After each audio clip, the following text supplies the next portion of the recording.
So you might notice I'm not streaming right now. That's because this is a day I don't stream on usually. But this video came out 4 hours ago, so I wanted to watch it before I like watch it at work or something. I wanted to be able to actually react to it. Let's go. It's not a roguelike, and it's not a roguelite. Oh. No, today, it's Rogue. The game Rogue? The original Rogue the whole genre is named after. It's from the early 80s. I've played my fair share of roguelikes. Well, if you consider Fear and Hunger a roguelike. I do, personally. You know, Balattra's a roguelike. And I've seen Clover Pit. I don't really know all too much about Clover Pit, but I know it's gambling, and that's pretty key now. Uma is a roguelike, kind of. The runs themselves are a roguelike in nature.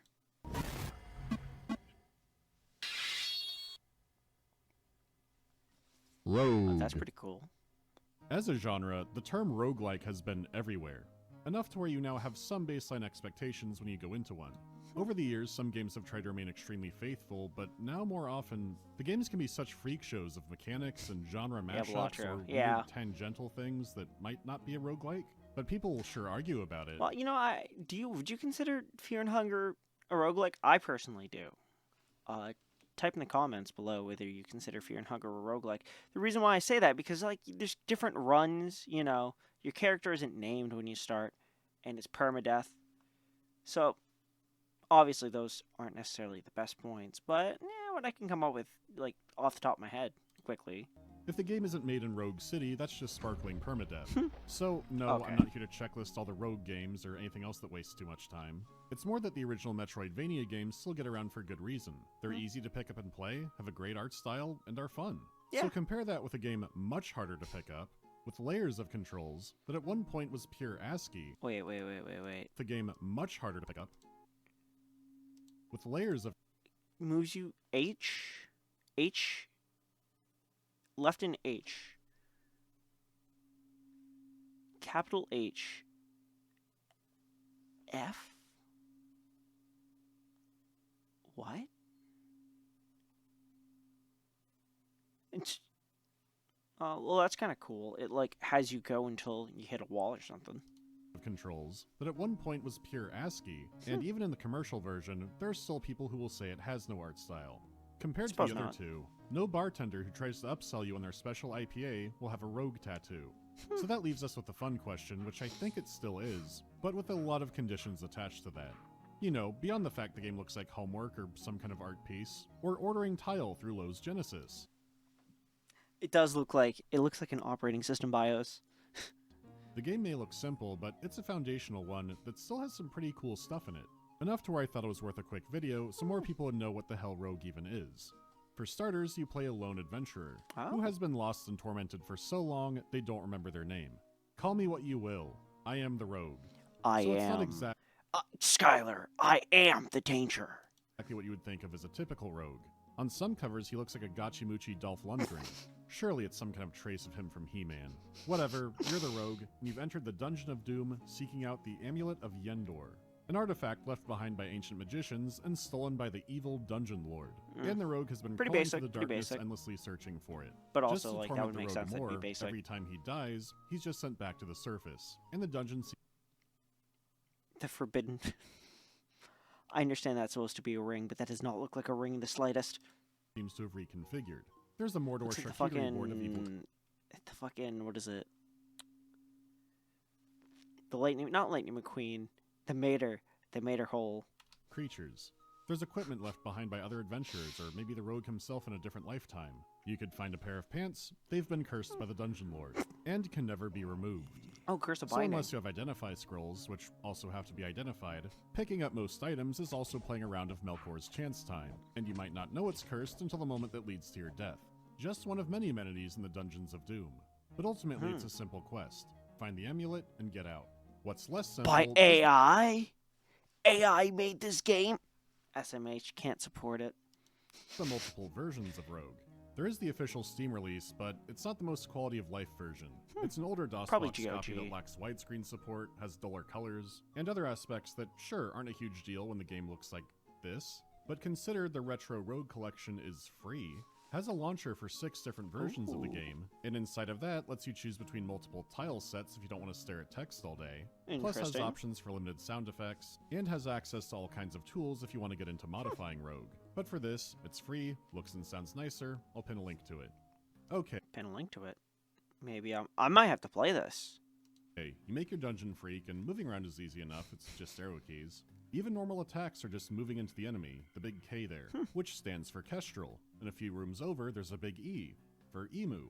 The Dark Lord is short-staffed What? We're hiring birds? and handing out work visas to actual wild birds.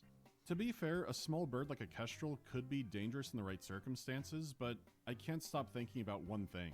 A few years ago, I went to one of those bird of prey shows at a Renaissance fair, and the handler would have birds fly low over the audience to show how agile they were. But on one bird's return trip, a guy in the audience blew up a fat cloud of vape smoke which sent that thing flying into the ground. So when I remember some of the spells Rogue has...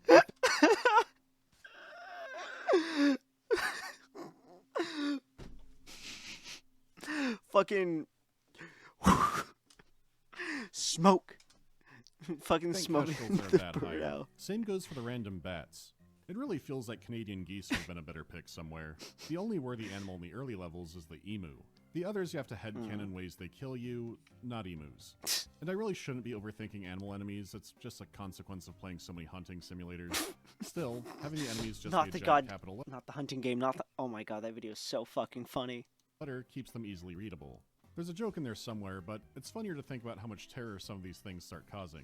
Like when you get deeper into the dungeon and see a new letter appear alone in a giant room, you know you're in for some shit. Oh shit. Even if you have read the manual and know what creature it's supposed to be, you're not entirely sure how it'll actually fight in the game. You can remember D is for dragon like you're on Sesame Street, but that won't convey how deadly a room that looks like this is. Yeah, okay. Sure, it looks like being haunted by a red vocabulary workbook, but it can feel tense if you get into it. Because while you can pull up a legend for all the symbols, the real That fucking Kestrel jumped him there. barrier is the controls. Halligan!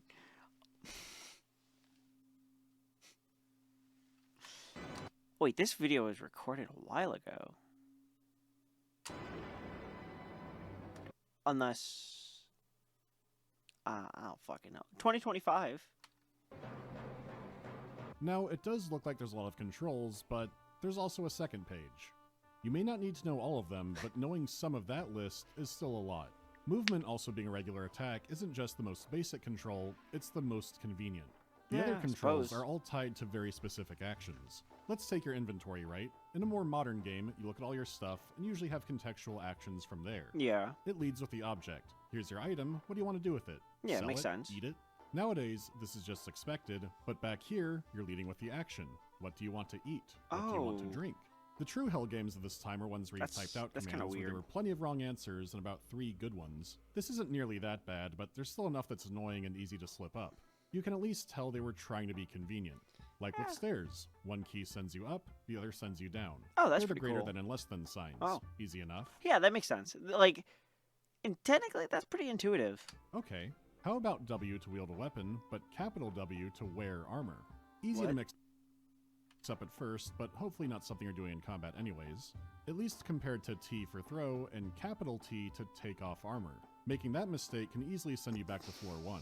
Not to mention that for throwing, ranged weapons count as throwing weapons, so you'd equip a bow but throw the arrows and then choose the direction for the arrows. What? But there's a separate hotkey to shoot again in the same direction for rapid fire. The P key does nothing. Capital P lets you put on magic rings, which feels like such a bizarre... That back then, before they knew how to do good design for like UI or like comprehensible controls, that even still, that's a bit much. extra step. And sure, some controls are for kind of archaic fantasy terms like Q for quaff potion, but plenty of Quaff? others are dominated by movement controls, and you bet there's capitals in there too. Not every keyboard had a numpad.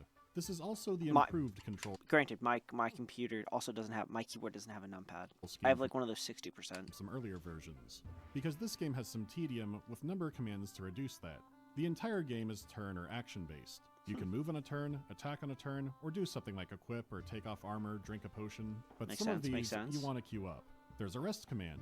It's period for you stopping, I guess. Oh, yeah. But if you hit period, you rest for a single action. Health does regenerate and time passes whenever you move, but you wouldn't want to just hit back and forth over and over. But you Yeah. also don't want to hit period 20 times in a row to keep still. So you would type out 30 period to repeat that action 30 times. This comes especially in handy for searching. Some doors are hidden and you have I guess that makes sense, kind of. to feel along the wall to find them, and most of the time, they'll be obvious. Most of the time, search is also a dice roll. You can hit it and find nothing even if something's there. So just like resting, That's fucked up.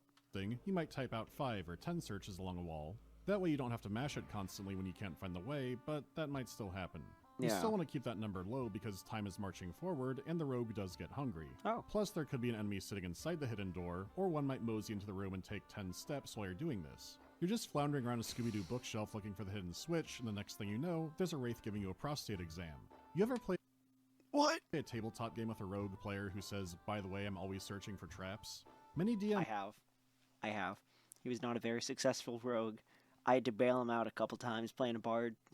don't let passive perception fly that high, and neither does this game. Once traps begin appearing, if you don't move with searching, you will step on one and go to the hurt locker.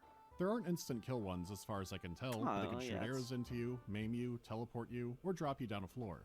Sometimes the stars align, like you're being chased and you drop down a floor and great, a free level I went down. But if the game decides it, there might be fall damage, and it is an instant death trap if your health is low enough. Eventually, I just stopped searching for traps and let Jesus take the wheel, because one time I saw the stairs you have to go down were trapped. A fall trap that sent my kneecaps out like racquetball. Okay, that's bullshit. That's bullshit. Come on. So you know what? If the Dungeon Lord is also Kevin McAllister and can tripwire the stairs, I'm not searching anymore. Any trap will hit me and I welcome it. And don't say just search near the stairs, because eventually every tile is near the stairs in your brain. His stair trickery is so strong, it sometimes becomes a borderline Gygas attack you can't comprehend. Like here, I'm going up the stairs, but there's a trapdoor right next to it, so I fall back down a floor. Next to a different staircase, I go back up. Then I fell again and was murdered by griffins. It's just part of life. Sometimes things are going great and a bus hits you. You could play every movement extremely carefully, but I don't have that in me. This is what Rogue is all about, weighing caution and planning against RNG.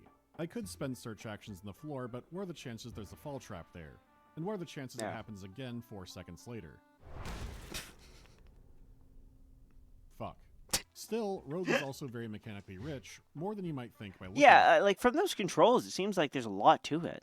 Some of the quick commands that make no sense might start to the farther you get into the game. How so? Like with one of the more awful early enemies, Aquators. From the fuck is an Aquator? Context clues, they seem like some kind of water elemental, and they're very good at rusting your armor. Permanently. Every successful I see how that could be an issue. hit melts the protection away. Now, think back to cursed items. You could have armor drained to nothing that you can't replace until you lift the curse. You could have 5 better sets of armor on you that you can't use. Or you found a great set and one bad fight with an Aquator makes it near useless. Look, how neat, I found an enhanced armor scroll.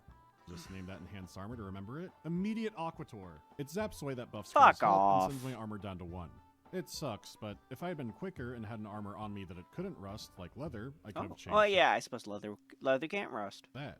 Or just use the takeoff armor hotkey. The fight would be more dangerous, but my equipment would be safe. That's thinking Rogue.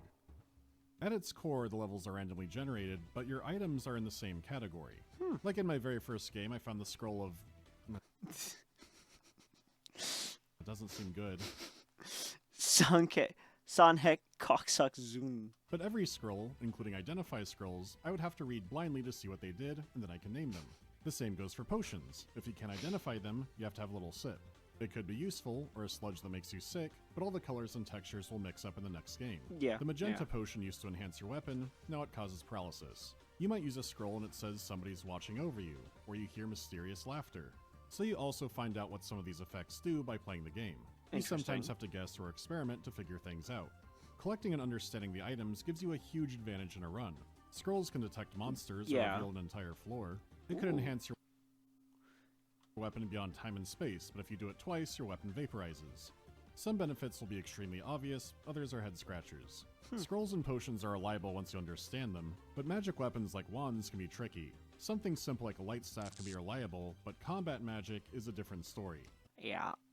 I'm not a magician in games. I just get a big sword and just smack the shit out of things. I don't deal with that wizard shit. I stay firmly away from that. A good failure is when a magic missile just vanishes in a puff of smoke. A bad failure is polymorphing a centaur and getting a dragon instead. Oh shit. And then it instantly rips your face off. That's no good, but you can kill an enemy with magic not fully understanding what happened, and that is pretty cool. Oh, As you progress, your rank increases and you get more HP. You understand more items. Instead of drinking the bad potion, you throw it in the griffin's eyeballs. Items that just seemed like middle fingers to you can sometimes be turned around in your favor. Might as well. Or you can roll the dice, read the unknown scroll, throw the potion at someone. Maybe it hurts them, or it could make their attacks cause confusion, or you just level them up. It is a lot of fun to experiment, but the real genius is the time pressure. Rogue's deadliest enemy is starvation. If you don't eat enough food, first your character feels weak, and will then begin fainting, including in combat. It is a long process, and more likely you die blacking out in the middle of a fight than anything else, but you can absolutely starve. It's a death timer. What this does is make you juggle 3 different things. You want to go down and get the amulet, but the enemies will get more dangerous. Killing enemies gives you XP, ranks you up, and makes you stronger. Exploring and finding new items gives you more tools to work with. So yeah, I mean, it has the frameworks of like a basic RPG. But the more time you spend Well, I mean, of fucking course. Of course it every doesn't. inch of a level and not going down, that's the greater the risk of starving. In one run, I fought the rattlesnakes from hell who permanently lower your strength, and it actually caused some kind of error where my strength got so low it reset to being at the highest. Fuck Account yeah. for food well, and that character starved. Aw. You have to weigh the risk of making a stronger character versus the risk of not having supplies. It's a good idea that keeps the runs compelling, but sometimes you just have shit luck. You have a run where you never find food or any good equipment, you stumble on a nightmare monster room. On level 2. A map can look like it has a secret door that won't appear no matter how many times you search it. You can investigate every corner of a tiny room and there appears to be no way out. The level has chosen death for you, or you keep searching every tiny pixel hoping. In one run, you find a clever new way to fight an enemy, in another, you slowly die in Buffalo Bill's fun pit. There is skill involved in doing better, but you're absolutely at the mercy of RNG. Your only real cross-run upgrade is the knowledge that you pick up. Like how This is really making me think of Fear and Hunger. Like, the brutality of it, like the random chance brutality. Of course, like I said, Hunger is way different. But, you know, some things can definitely be applied. enemies behave or what certain effects do. The biggest difference copies would have is who's on the scoreboard. Briggs, Lowry, more Briggs, Halligan. A combination of how far you got with the amulet and gold. Yeah, gold isn't used for a shop or unlocks or anything, really. It's just pure score. How much you care about score A lot of games back then were just pure score. will also affect how much you hate the leprechaun. He's not after your life, just your pockets. So the second he hits you, he swipes some credit card balance and vanishes. He gets a nice dinner. I go back to the Ratlin bog with a 490 credit score. If you don't give a shit about score, he doesn't matter much, but somewhere, you know there were friends hot-seating this game who would start screaming when he showed up. Sure, I could shrug off the actual single hit, but no. He's not leaving the hood on my watch. So how about that amulet? Well, the first time... Fuck! Oh, fuck! I've seen a thing about that movie.